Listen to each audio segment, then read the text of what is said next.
कुसुम अपनी बहू सुरभि और बेटे ऋतिक के साथ रहती थी। कुसुम के पति सुरेश काम के सिलसिले में अक्सर शहर से बाहर ही रहते थे। एक दिन वो अपने घर आए और कुसुम के लिए बहुत सारी दवा लेकर आए। भाग्यवान, कहाँ हो तुम? अरे आ गए आप। इस बार बहुत दिनों में आए और मैंने आपको जो घुटनों के दर्द की दवाई लाने के लिए कहा था वो तो लाए हैं ना आप? हाँ, तुमने जो भी कहा था वो सारी चीजें ले आया हूँ। बस अब एक गिलास पानी तो पिला दो। सुरभि, एक गिलास पानी तो लाना। सुरभि जल्दी से पानी लेकर आती है। सुरेश सुरभि के सर पर हाथ रखता है और उसका हालचाल पूछता है। बहू, ये तुम्हारी सास के लिए मैं कुछ दवाई लाया था। तुम देख लो ये दवा। तुम्हारी सास तो है बुलक्कड़, किसी और दवाई की जगह कोई और दवाई खा लेगी तो लेने के देने पड़ जाएंगे। सुरेश एक एक करके सुरभि को दवाई बताने लगा। देखो, ये घुटने के दर्द की दवा है। यह घुटनों के दर्द के लिए मालिश का तेल है। रोज रात को मालिश करनी है इससे। ये बीपी की दवा और ये कमर दर्द की। एक दवाई की शीशी हाथ में लेकर कहते हैं, लेकिन ये दवाई किस चीज की है? लगता है मेडिकल वाले ने गलती से दे दिया। सुरेश कुछ दिन अपने घर वालों के साथ रहता है और फिर शहर से बाहर चला जाता है। सुरभि रोज अपनी सास को दवाई दे देती है, लेकिन एक दिन वो घर के काम में बहुत व्यस्त होती है और अपनी सास को दवाई देना भूल जाती है। लगता है सुरभि को आज बहुत ज्यादा काम है। चलो कोई बात नहीं, मैं खुद ही दवा ले लेती हूँ। अरे वाह, ये दवाई तो बहुत स्वादिष्ट है। थोड़ी सी और पी लेती हूँ। इस तरह कुसुम थोड़ी थोड़ी करके हंसते वाली दवाई की पूरी बोतल ही पी लेती है। माँ जी, आज मेरे मायके वाले आ रहे हैं, भैया का फोन आया था। क्या कहा, मायके वाले? अरे तो तू यहाँ क्यों खड़ी है? खाने में कुछ अच्छा सा बना ले। माँ जी, आप इतना हंस क्यों रही हो? आप मेरे मायके वालों का मजाक तो नहीं बना रही हो ना? नहीं, मैं कहाँ मजाक बना रही हूँ। मैं तो बस बता रही हूँ। माँ जी, आप झूठ भी बोलती हैं। आप अभी तो हंस रही थी। कुसुम हंसती ही रहती है। सुरभि वहां से चली जाती है और खाने की तैयारी में लग जाती है। थोड़ी देर बाद सुरभि का भाई और सुरभि की माँ आते हैं। कुसुम उन्हें अंदर बिठाती है और अपनी सास को बुला लाती है। समधन जी, कैसी हैं आप? मैं तो ठीक हूँ। आप बताइए, आप कैसे? आंटी जी, आप इतना हंस क्यों रही हो? मैं कहाँ हंस रही हूँ बेटा। जब कुसुम लगातार हंसी जा रही थी तो उन्हें इंसल्ट फील हुई और वे वहां से जाने लगे। अच्छा बहन जी, हम चलते हैं। आपकी मेहमान नवाजी का बहुत बहुत शुक्रिया।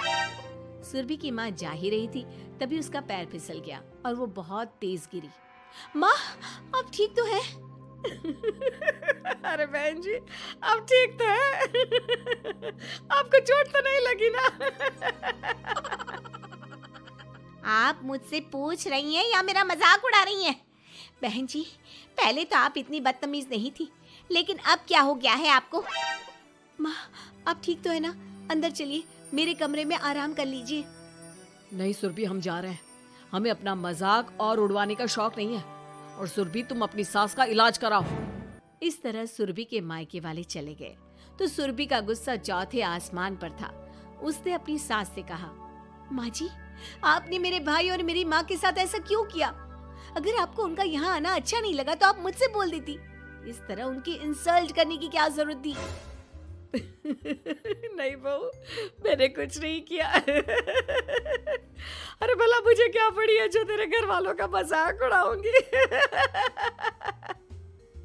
देखिए माँ जी, आप अब भी हंस रही हैं। आपसे तो बात करना ही बेकार है। सुरभि वहां से चली जाती है। अगली सुबह सुरभि को बहुत तेज बुखार हो जाता है और कुसुम उसे आवाज लगाती हुई उसके कमरे में जाती है। सुरभि, सुरभि, क्या हुआ? अभी तक सो रही हो तुम? क्या हो गया?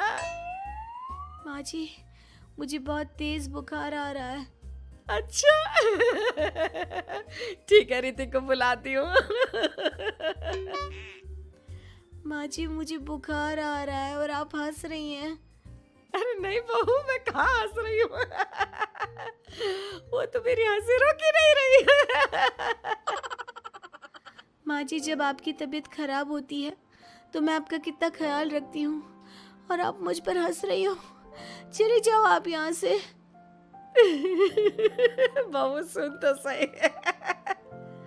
नहीं माँ जी, आप जाओ यहाँ से। अब तो आपके बेटे ही आपसे बात करेंगे और मैं पापा जी को भी बताऊंगी कि आजकल आप क्या कर रही हैं। जब ऋतिक घर आया तो सुरभि ने उसे सारी बात बताई। मुझे तुम्हारी बात पर विश्वास नहीं हो रहा। माँ तो तुमसे बहुत प्यार करती है, फिर वो तुम्हारा और तुम्हारे घर वालों का मजाक क्यों उड़ाएंगी। खैर अभी छोड़ो इस बात को, अभी तो तुम मेरे साथ चलो, तुम्हारी दवाई ले आते हैं। कुछ दिन में सुरभि ठीक हो गई। एक दिन ऋतिक को पता चला कि उसकी मौसी के बेटे राहुल की तबीयत बहुत खराब है, तो वो अपनी माँ और पत्नी को लेकर हॉस्पिटल पहुंचा। मौसी जी, कैसे हैं राहुल भैया? बेटी, इतने दिन हो गए मेरे राहुल को बीमार हुए, लेकिन उसकी तबीयत में कोई सुधार नहीं आ रहा। अरे छोटी, हुआ क्या है राहुल बेटे को? कुछ बता तो सही। माँ, आप हंस क्यों रही हो? कहाँ हंस रही हो बेटा? मैं तो अपनी बहन के बेटे के लिए परेशान हूँ। माँ, ये क्या तरीका है? रहने दे बेटा, ये तो मैंने सुना था कि मुसीबत में साया भी साथ छोड़कर चला जाता है। आज मैंने देख भी लिया। अरे नहीं बहन, मैंने ऋतिक और राहुल में ना कभी कोई फर्क नहीं किया। फर्क तो दिख रहा है कुसुम दीदी। अगर आपके बेटे की तबीयत खराब होती तो आप ऐसे हंसती क्या? ऋतिक बेटा, ले जा अपनी माँ को यहाँ से। ऋतिक बहुत गुस्से में अपनी माँ से बात करने लगा, लेकिन कुसुम तो सिर्फ हंसे ही जा रही थी।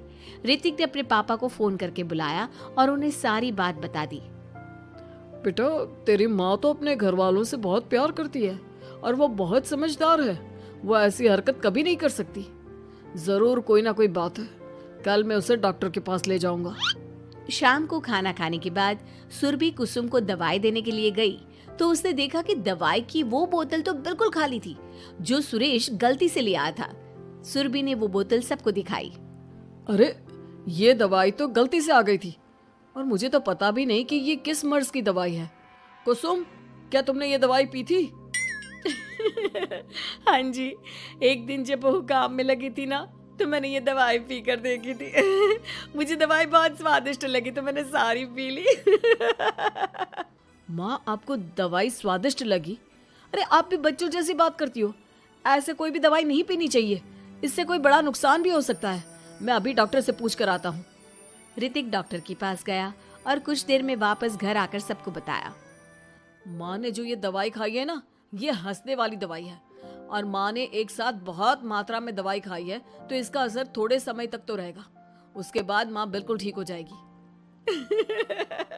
अच्छा हुआ जो तू डॉक्टर से पूछ कर आया, नहीं तो हंसते हंसते मेरा पेट ही दुख गया है। तुम जब तक पूरी तरह ठीक नहीं हो जाती घर पर ही रहना, और घर पर कोई मेहमान आए तो उससे बात मत करना। आप ठीक कह रहे हो, मैं ऐसा ही करूंगी। अब मैं बिल्कुल हंसूंगी। कुसुम की बात सुनकर सभी हंस पड़े।